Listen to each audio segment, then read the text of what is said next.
if you want to grow in our spiritual life. There's a verse in the Bible in Ephesians 2nd chapter 19 to 22nd verse. It says, "So then you are no longer strangers and aliens, but you are all fellow citizens with the saints and members of the household of God."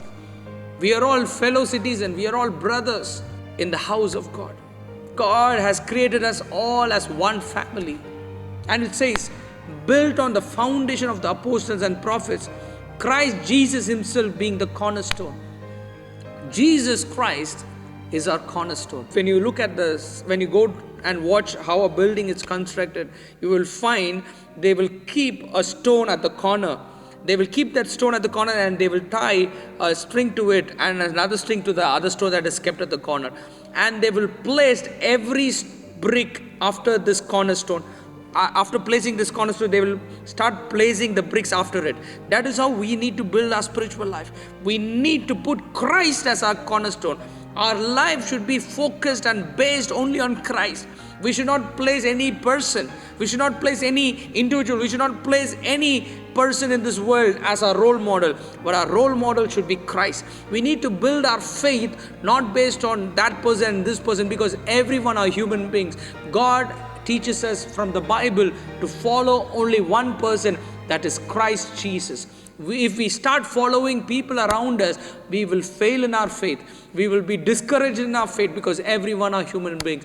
Always remember, our faith should be built as Christ should be our cornerstone, no one else. Let us have Christ as our cornerstone and build each other. And it says, in whom the whole structure being joined together grows into a holy temple in the Lord. The whole structure which grows into the holy temple, you know how it grows? When we are all united with each other. Unity is needed to build the holy temple in the Lord. Without unity, we need to love one another. We need to care for one another. Let's stop talking about that. Let's stop accusing others. Instead, let us make a decision to help others to grow in their spiritual life. If you find something wrong with your brother, go to him and correct him directly instead of talking behind him. That's what the Bible teaches us. 22nd verse, it says, in him you are also being built together into a dwelling place for God by the Spirit. God dwells when we are all united. We need to stand united to see the revival. Let us decide to stand united. Let's not talk anything about anyone, and let's build our faith based on the cornerstone, that is our Christ Jesus.